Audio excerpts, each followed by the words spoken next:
Dearest gentle watcher, at the top of this video, I just wanted to say that there will be some spoilers for season 4, so proceed with caution. We need to talk about the Bridgerton Holding Cell. No, not the one that Sophie ends up in. It's that narrative limbo where some of the most complex, intelligent characters in this epic London society are forced to sit in a drawing room and wait for their glow up while the main couple gets all the actual plot. Talking about Eloise Bridgerton. By season 4, she should be a powerhouse of Regency radicalism, but instead, she's being treated like a bratty teenager in a holding cell. The show wants to have its cake and eat it too by now trying to be more of an ensemble drama like Downton Abbey, whilst also juggling a focus on the main characters, but trying so hard to do both that it's actually suffocating its best characters. Why is a woman with her intellect following her sister around with a feather an entire season? Why does it feel like we have to stay so much in drawing rooms in London when the show has a massive budget? Bridgerton doesn't need to be historically accurate, but it could definitely stand to borrow a little more from exciting stories of the past to keep its best characters from having nothing to do. Welcome back to Regency Rumors. I'm Kayla, and here on the channel I talk about period dramas, history, and historical fiction. And if you cannot tell, I am so ready for Eloise's season. Hot take, but I do not know what showrunner Jess Brownwell was going on about when saying Colin and Penelope needed to get together ASAP from just 2 seasons of pining. A lot of us millennials, and I'm sure older generations, are used to shows with like 10 seasons where characters are will they, won't they, over and over again, and people were really used to it. I'm not entirely sure what the rush was to now ruin the most exciting side plot of the show, Lady Whistledown, and rush 2 characters getting together who could have waited. I think we could have moved up Benedict's season at least and had one more season of a side storyline that actually felt intriguing instead of whatever this is. It feels like Netflix wants the intensity of a focused romance, like Heated Rivalry, where the side characters only exist to facilitate the main couple. But it also now wants to be a massive Netflix budget ensemble show. The result is that characters like Eloise and the Queen are stuck in a bubble state. This is most obvious with Eloise in season 4, I think. She went to Scotland with her sister. In terms of character growth, that's like, maybe a college student going away for the first time and coming back with a new perspective on the world, even if she was a little bit bored. You would have thought she would have become a little bit more independent, living away from her mother and having the responsibilities that you would have had as, a young woman in your parents' house. But they portrayed her like a college-age kid who came home to her parents and is exactly the same person she was before. And that just makes no sense. By not committing to a true ensemble structure where characters have, forward motion outside of the drawing room, everyone but the main couple stays in a holding cell. We also saw this with Benedict in season 2. I'm sorry, but almost nothing in his season 2 arc actually contributed to his own story as a lead. It was all filler. A lot of his self-discoveries could have been implemented at the beginning of season 4 and felt more fresh in people's minds around him connecting with Sophie after figuring out who he is. But instead, we just had a repeated storyline in a lot of ways to what he had in season 2. They have to keep characters in the same frame of mind until it's their turn, and it's severely limiting the show. It also feels like they're doing less and less as the seasons go on. Bridgerton has one of the biggest budgets on Netflix, and yet the majority of how it's now played out is in drawing rooms. I do not understand why they're doing this. In the first season, we felt like the world was bigger because they went to things like art galleries and boxing rings, and there was that high-stakes duel between Anthony and the Duke. I'm not looking for another awkward balloon scene like in season 3, but at least the tone was outside and socializing. The show has written itself into a corner by insisting that most of the meaningful things have to happen in Mayfair. It was so refreshing to see the downstairs elements this season and Benedict's My Cottage. We're finally starting to hear a couple of non-posh accents that are not just from the South, which is a start, but it's still so limited, I'll be honest with you. For a show that prides itself on being so diverse and inclusive, it feels weirdly hollow and American serving to insist that the entire world of the Ton must speak with the same regional accent. I'm genuinely confused as to why John and Michaela Sterling don't have Scottish accents. It was a missed opportunity to actually show us,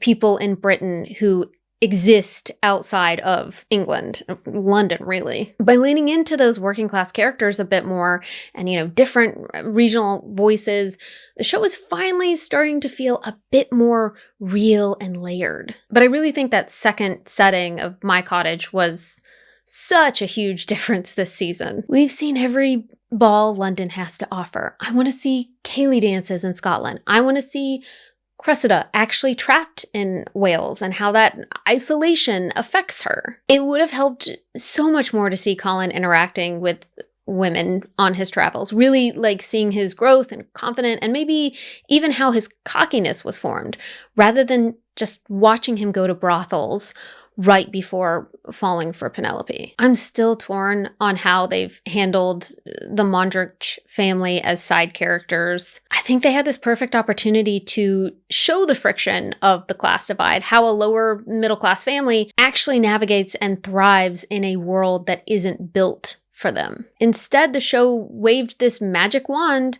gave them a title, and wiped away all of their problems. By removing those stakes to keep things frothy, they actually made the storyline a bit boring, in my opinion. It feels like a symptom of a larger problem. The show isn't brave enough to let side characters have lives with plot points, sometimes more exciting or involved at times than the main couple. Sometimes we would see this a bit in Downton Abbey, where some of the servants would have way more exciting storylines than the Crawleys did. And I don't think that took away from the show at all. It just made things a bit more balanced. But here, because there is already structure in place where the main couple are so important, that it makes everyone else's storyline just have to be fluff and filler for the show, and very little of the side stories, except for Lady Whistledown, which now is pretty much gone, or at least changed in some way. You can put the queen in the most elaborate wigs in history, but if she's just sitting in the same chair in her chambers for 4 seasons, compared to the heartfelt, deep story we saw in Queen Charlotte, it can feel stagnant. And as if older characters like her and Lady Danbury don't actually have to do things with their lives, which could not be farther from the truth, especially for someone like the Queen. In the show, she's essentially a plot device used to try and find a diamond and look regal. But the real Queen Charlotte had a very full life. Queen Charlotte was a scientific mind. She was obsessed with botany and was the driving force behind the Royal Botanic Gardens at Kew. She was an animal lover. She literally had a private zoo at the palace with zebras and kangaroos. Now, was the way these animals were handled unhinged? Yes, but there's so much more that they could play with in the show as it comes to her day-to-day life. I actually did a video on how insane and deadly early versions of zoos were in the Regency era, but unfortunately, us tiny channels are so beholden to the algorithm, so I had to shelf it back in the day. Maybe I'll put it on Patreon or memberships here on YouTube, one day if you're interested. I've not really mentioned that here on the channel, but there is some content on period dramas and costuming and stuff like this if people are interested, and it gives people a way to give their feedback on some of the content that I'm planning to put out and have a say in some of the period dramas that we talk about. So I've been thinking about that a bit, and if you're interested in something like that, then leave a comment below, because that would help me to, maybe brainstorm some ideas and throw it out to you guys around some exclusive content. The Queen was also a traveler. She didn't just sit in London. She moved between estates. She attended massive, public events and was a sophisticated patron of the arts. The Queen feels like a big waste of potential right now. And it's a shame, because the foundation of her character was so interesting. I actually thought the show touched on a very layered, interesting conversation this season, that the fact that the most powerful woman in England has the least mobility in society. Her royalty essentially makes her stuck in a way that no one else is. But while that can be a great theme to highlight for a little bit, it feels like a bit of a repeat. I feel like we've seen her being bored and stuck for 4 seasons, really, which makes no sense because there was such a depth to Queen Charlotte. There was more of a darkness as well. By showing some of the more hard realities of George's struggles, I feel like people felt like that these characters were more real and relatable. Queen Charlotte, I think, is the most highly rated show out of all of the seasons, so to me, I understand not wanting to make things maybe as dark and as intense as Queen Charlotte was, but to not keep some of those elements, even in a lighter way with Bridgerton, and give this character a bit more of the depth that we saw in the Queen Charlotte miniseries. I think they're doing the actress a disservice and the character.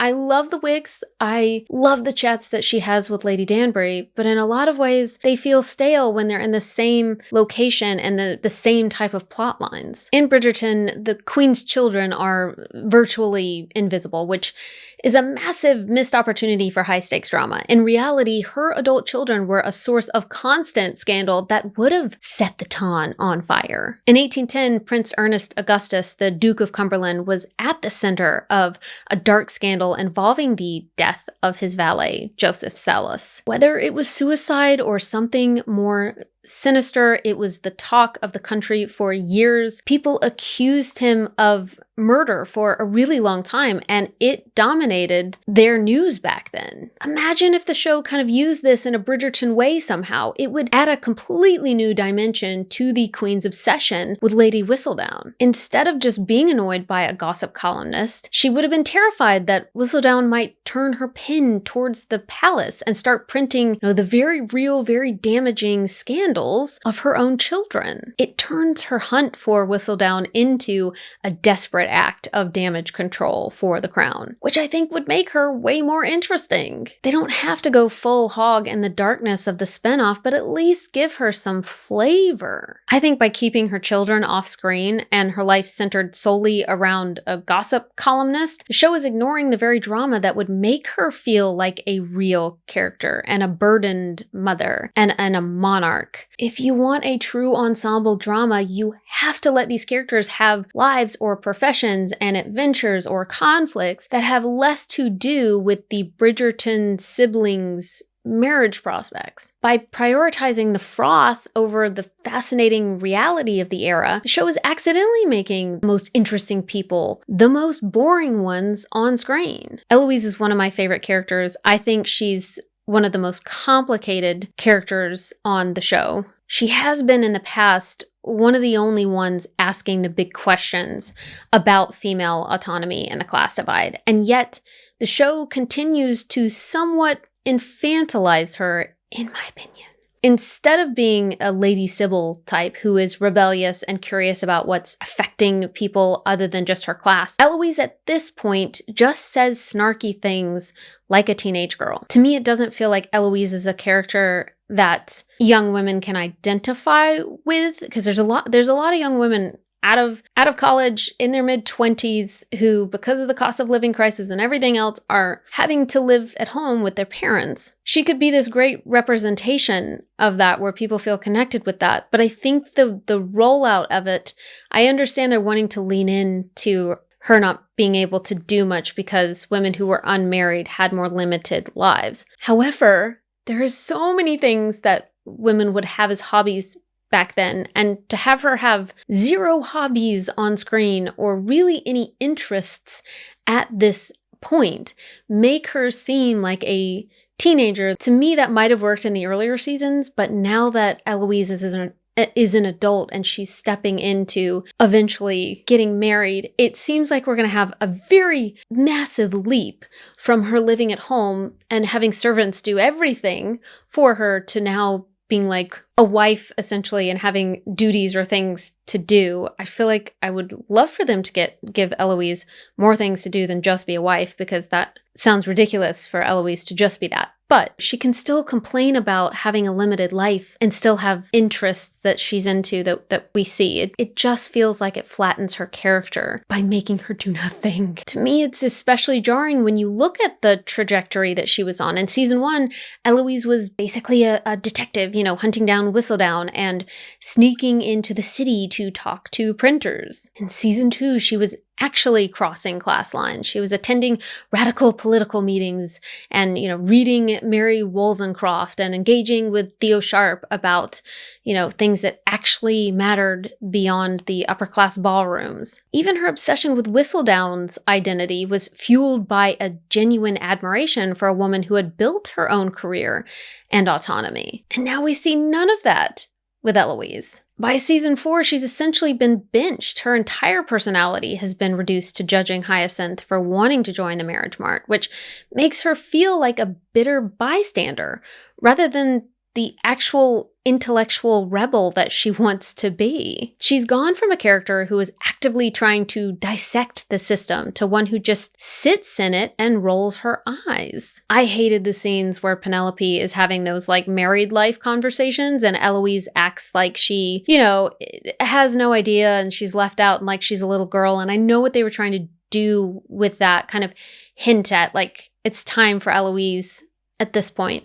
But the way it played out is just another way that she comes across as if she's not a woman like the rest of them. You're telling me from season 1 to now, our intellectual lead is reduced to complaining about babysitting her sister or listening to Penelope be excited about being married. It is such a waste of time for their best character. It is time to let her be a grown woman, having a man or not. And I do also understand that this is a problem sometimes with single women where, because society doesn't know what to do with them, people do treat them more as young women. Sometimes people can have that with friends and family when you are a single woman. And I understand that. But I think the show is kind of unintentionally doing this. I hope that there's more of a grand plan of getting her to do more things. Why I keep doing the Lady Sybil comparison is because I feel like even though she was young and immature in a lot of ways and, put her family into a tailspin with some of her rash decision making, I also feel as if there was no point I didn't feel like she was a grown woman, you know what I mean? But I also felt like she was like, well, who's going to stop me? I'm an adult. And I just feel like that's what we kind of loved about Eloise. Like she had a bit of that kind of fieriness at the beginning of the show. If they had made a conscious effort to seem like she had become completely burnt out by it all and was just like, whatever, I'll just basically be like a teenager in my mom's basement and I won't do anything with my life. But they never made that explicitly clear with this character. So she's just in a holding cell. She's just in a plot bubble where she can't make any advancements whatsoever between the seasons until it becomes her season. And it just feels unfair on us watchers to think that she has gone away, that she's made changes from season 3 and there are ways that she's had a level of growth. And then they put her straight back to square one in terms of that growth in season 4 again. Like it feels like we have amnesia and it's not good storytelling. And it makes people less interested in a character like Eloise who could still be doing rebellious things. And in fact, that eventually that kind of spirit be attractive to the man that she ends up with. Even with more limited autonomy, upper class women in the Regency era were doing amazing things. They could have her be involved in women's magazines or political pamphlets. She could be into horticulture. This was a scientific pursuit for some women at the time. She could be into philosophy and languages. Like maybe there could have been a plot line where she gets to know an immigrant community in London while learning a language, like sneaks out and takes some night classes and studies philosophy. She could get into horse riding, which was a bit of an art form for women at the time and gave them some agency. I'm uncomfortable with how several of the characters' focuses has turned to the benefits of marriage in one way or another, rather than having them doing other things, like having the boxing, scandal plotline in season 1 or the Jack Featherington Ponzi scheme in season 2. Thank goodness we had Sophie's storyline with the downstairs staff to at least liven it up a bit. But why has this turned into just balls and drawing rooms for so many of the side characters? The aversion to any sort of serious pursuits or labor by the Bridgertons is getting boring. I'm bored. These people do nothing all day. I am bored. In the 1810s, the structure of nobility was very clear. The first son, so Anthony, inherits the title and the estate, while the second and third sons are expected to make their own way in respectable professions. Even the most wealthiest of families, it was standard for spares to enter the military, the clergy, or the law. By giving the Bridgerton brothers an unlimited supply of money and 0 daily duties, the show makes them feel flat and boring. By season 4, Colin is magically Lord Featherington, a man who seemingly has nothing to do all day but giggle with the other Featherington men, which I found that scene kind of funny and adorable. So I'm not against it. I'm just saying there's other things that Colin could be doing. Imagine a version of the show that kept with some of the historical reality of a second or third son, even if it is a bit lighter. What if Colin was, say, a barrister? Think about some of the narrative layers that could add. We could see Colin defending someone like Sophie in court, someone from a totally different class, and through him, we'd see the disparity of how the Georgian legal system treated someone of a different class. So let's say you have Colin, who's a side character over here, doing his law thing, helping people and having cases that we kind of see come in and out. But then him eventually help Sophie when she's standing in front of the judge. It kind of felt really weird to just have Benedict and his mother there kind of advocating for Sophie and there not really being any lawyers. And having a main side character in Bridgerton then be that source for someone like Sophie allows for Colin to have actual things to do other than just make little comments at the balls. Let's say Colin wanting to help people through his law practice, then Penelope could use Lady Whistledown to bring public awareness to some of those cases. It would show an evolution of Whistledown from a gossip rag to a tool for social justice, giving both characters a sense of agency and impact that goes way beyond ballroom chatter. There's been so much discourse around the decision to have Penelope effectively give up Whistledown. And to me, it's so heartbreaking to watch. In season 3, we spent the entire time watching her fight for Whistledown.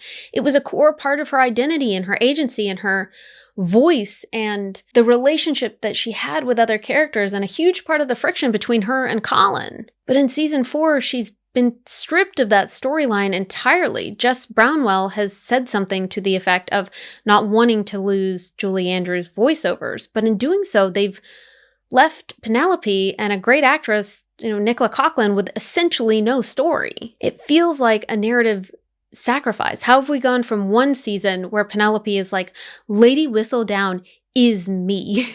Like, she is a part of me. There's no way to separate her. And for Colin to need to have to come to that conclusion himself as well and accept it, to now this season, she's just like, I want to abandon it altogether. Don't care about it. They kept the voice of the show for the audience's convenience, but they erased the soul of the character to do it. And don't get me wrong, I love Julie Andrews. I think it's such a smart idea to have her as Lady Whistledown.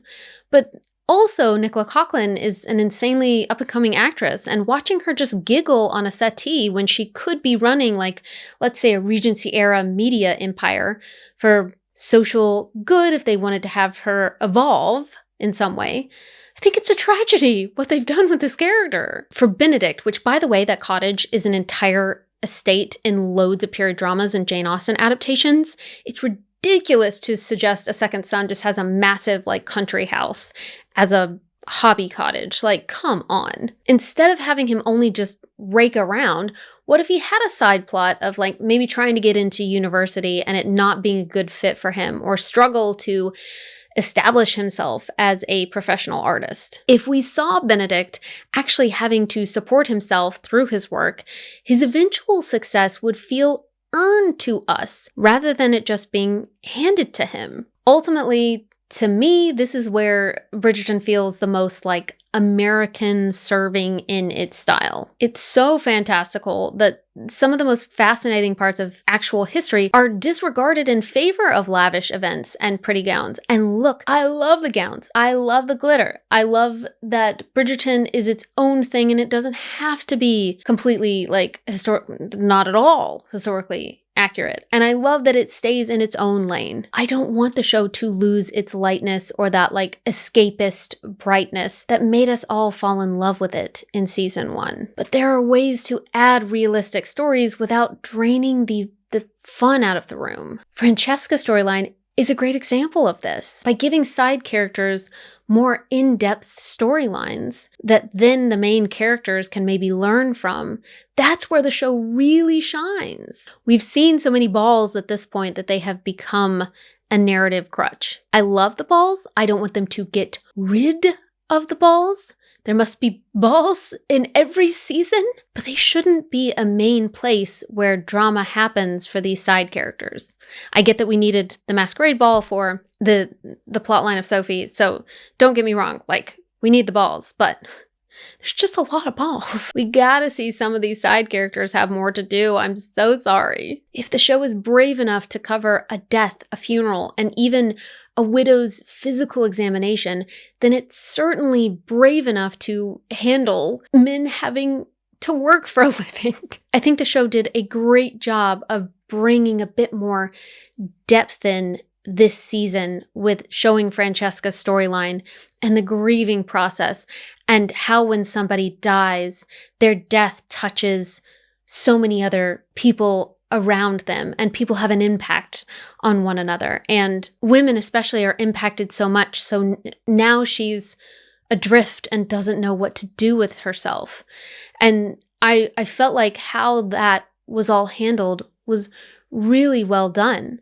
But I think we could sprinkle a little bit more of that depth onto the other characters, even if we do give them, lighter storylines. I feel like I've complained a lot in this video, but I really liked season 4. There's a lot they course corrected from season 3, the showcasing of the servants' world and giving it a bit more of like the muted colors for that side of things helped it feel more real. I feel like they reined it in a bit of the setting this season, and it's helped. Getting rid of the acrylic nails and the glittery high heels has restored some of the sophistication Bridgerton had when it first came out, even with some of the more like outlandish costumes. But I think they need to take it a step further, scale back the budget of the balls and put it into other locations and stories. I loved that Sophie was such a great example of a woman who called out, women having to play dress up in order to get married and find security, how people like her in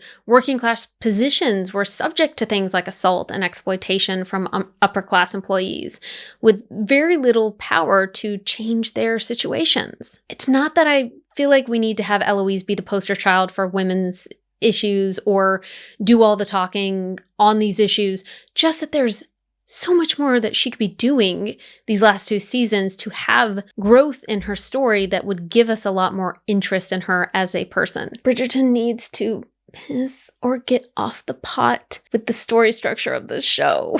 Either lean into the ensemble with well-rounded, well-crafted stories that keep us interested in them as well, or have the side characters way more central to the main couple's stories like they were in season 1 and season 2. Let's Downton Abbey this thing. Let's Grey's Anatomy it.